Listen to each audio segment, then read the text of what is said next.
Je travaille à l'assistance publique Hôpitaux de Paris. Je suis arrivée à Paris en 1975. Je suis rentrée comme secrétaire à la direction générale de l'assistance publique Hôpitaux de Paris. Ensuite, j'ai passé un certain nombre de concours administratifs et assez vite, je me suis engagée syndicalement. Aujourd'hui, je suis secrétaire générale de la CGT à la direction générale de la PHP de Paris.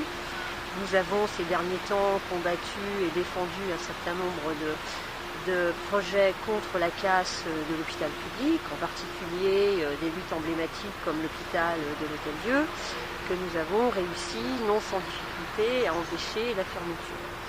Même si nous pensons, et même si les Parisiens pensent que l'hôpital public, il y en a encore sur le territoire parisien, encore beaucoup, pour autant, nous avons assisté ces dernières années à la fermeture de Boucicaut, Broussais, Laennec et Saint-Vincent-de-Paul. J'ai à cœur de défendre à la fois le service rendu aux patients, un service public hospitalier de qualité, et la problématique aussi, c'est les conditions de travail des personnels qui aujourd'hui, avec la mise en place de la réduction du temps de travail, sont quand même véritablement mis à mal. Donc, parcours politique, je suis donc secrétaire nationale à République et Socialisme. République et Socialisme, qui est un petit parti, mais qui déjà, par son nom, donne déjà une certaine idée de ce que nous défendons. Nous défendons évidemment la République, la laïcité. La République, avec tout son sens par la fameuse phrase de Jaurès, qui bien évidemment dit « la République, c'est le socialisme accompli ». Depuis un an, avec d'autres partis politiques, nous nous sommes battus pour qu'il puisse y avoir, au moment des présidentielles, une candidature unique à gauche. Bon, les faits sont ainsi. Aujourd'hui, je suis candidate aux élections législatives pour République et Socialisme et pour le Parti communiste français, c'est-à-dire que nous faisons en sorte aussi que le Front de gauche ait une véritable encore posture. Mon suppléant est cheminot et est membre du Parti communiste français. La désignation de ma candidature aux législatives est à la fois une double candidature, puisque République et Socialiste a proposé mon nom, puisque bien évidemment il est important de maintenir cette parité, d'une femme et d'un suppléant qui soit un homme, le Parti communiste ayant lui aussi décidé de soutenir cette candidature. Donc je suis fière aujourd'hui de porter à la fois le mandat du Parti communiste français et de mettre aussi sur la place publique mon parti politique de République et Socialisme. Le candidat de la présidentielle, comme je l'ai expliqué précédemment, République et Socialiste, a dès le départ essayé de mettre en œuvre un seul candidat à la présidentielle et un seul candidat de gauche. Les faits sont là, il y a eu à la fois Jean-Luc Mélenchon et Benoît Hamon. À partir de là, nous connaissons aujourd'hui le résultat et bien évidemment, nous proposons et nous continuons à proposer en tant que candidat aux législatives. Nous avons essayé de faire l'unité de la gauche, les faits sont toujours là. Donc aujourd'hui, je représente le Parti communiste français, membre du Front de gauche et République et Socialisme. Je pense qu'après ces législatives, où j'espère il y aura un certain nombre de candidats de gauche, évidemment dans cette future assemblée, nous aurons de toute façon à cœur de reconstruire en tout cas ces forces de gauche, parce que bien évidemment nous aurons beaucoup de combats à mon avis à porter en commun contre la politique économique évidemment de Macron, contre la politique au niveau de la santé, contre la problématique du code du travail. Donc je pense que le chantier sera immense, mais que nous aurons les forces à gauche pour reconstruire en tout cas et avoir une autre idée de la France et proposer un autre projet social. Bien évidemment, au vu déjà des propositions que nous faisons dans les tracts que nous distribuons et par les couleurs que je porte avec le Parti communiste français, République et Socialiste, bien sûr que nous nous sommes opposés à la mandature de François Hollande. Nous avons combattu le gouvernement Valls et Macron dans tout ce qu'il a pu proposer pour la France. C'est un véritable échec, c'est un échec pour notre jeunesse, c'est un échec pour l'emploi, c'est un échec pour la santé. Donc bien évidemment, nous proposons fortement un autre projet de société et une autre vision économique, et nous nous attacherons aussi à mettre en place une vraie réforme fiscale. Aujourd'hui, dans le cadre du gouvernement Édouard Philippe, on voit bien se tracer à nouveau la problématique et le chantier qui va s'ouvrir sur la problématique du code du travail, au regard de ce qui s'exprime dans les premières propositions qui vont être faites. Je crois qu'il va falloir que les forces de gauche et les militants syndicalistes que nous sommes, nous mettions en ordre de marche. On ne peut pas évidemment accepter la remise en cause de la loi, c'est-à-dire que le CDI comme le CDD, ce sera discuté dans les entreprises. On va remettre en cause la problématique de la représentativité des élus, on va remettre en cause les indemnités chômage et la problématique du Conseil des prud'hommes. Et je ne pense pas que de remettre en cause le code du travail dans ces propositions de Macron relance forcément l'emploi. Je pense qu'au contraire, il faut aller certainement vers un code du travail rénové, mais en tout cas au service de l'emploi, au service des salariés et au service aussi des représentants des élus que nous sommes. Dans le cadre des combats que nous avons portés au niveau de la santé, nous avons bien évidemment pu nous exprimer auprès des députés de gauche et des députés communistes pour défendre un certain nombre de projets.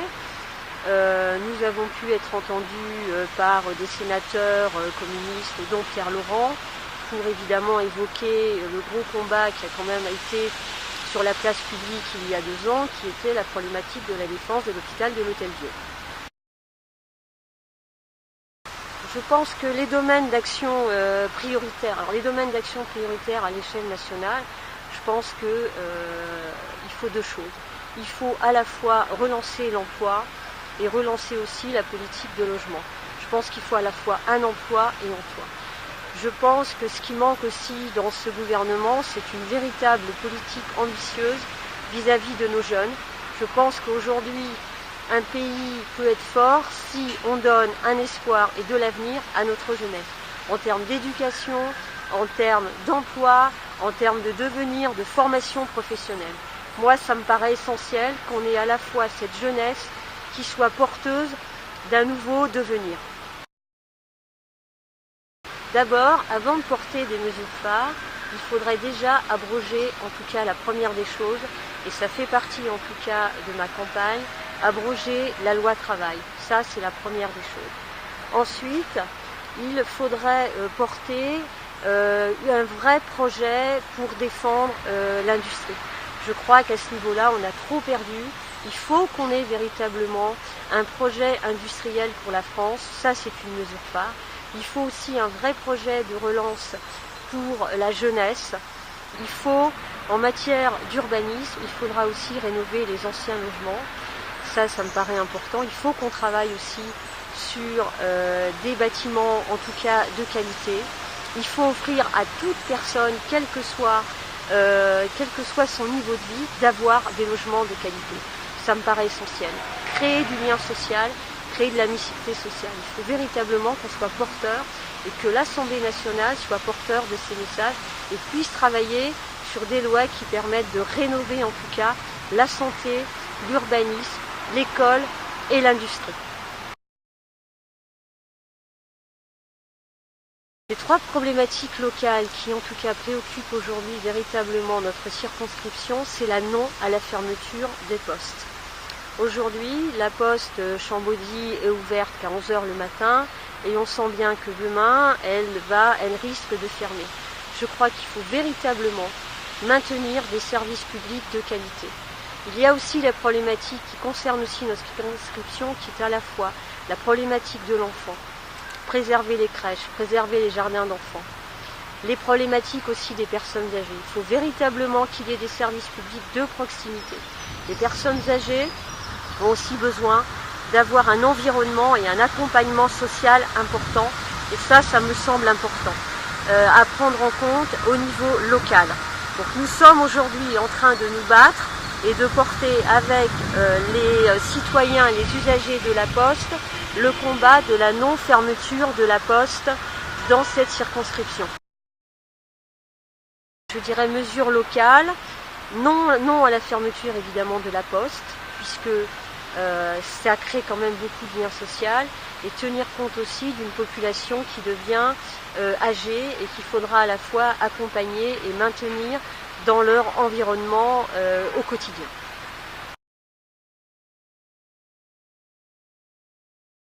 Compte tenu de mon parcours professionnel, je pense que je préférerais m'attacher à être présente dans la commission des affaires sociales. Parce qu'à la fois il y a deux sujets, il y a la problématique de la santé, il y a les problématiques du handicap, il y a les problématiques de l'action sociale, même si au regard de ça, ça veut dire que derrière il faut du financement, donc en ayant quand même un regard assez prégnant vis-à-vis de la commission des affaires économiques. Si j'étais élue, je devrais bien évidemment quitter aujourd'hui ma fonction à la direction générale de l'assistance publique et surtout mes missions en tant que responsable syndicale. Mais je pense que j'aurai, à la fois en tant que femme de terrain, toujours un regard important et toujours les pieds en tout cas sur ce que vivent au quotidien, en tout cas dans le domaine de la santé et dans le domaine de la qualité de vie de mes concitoyens. Je pense que c'est important d'avoir une jambe au niveau global et avoir aussi un regard au niveau local. Si la réserve parlementaire, bien évidemment, était maintenue, il est clair que cette réserve parlementaire irait de toute façon à tout ce qui est sujet d'intérêt général. Je pense qu'en fonction des associations qui défendent une certaine éthique, une certaine qualité de défense sociale au niveau des enfants, au niveau de la personne âgée ou de la qualité de vie, si cette réserve bien sûr était maintenue.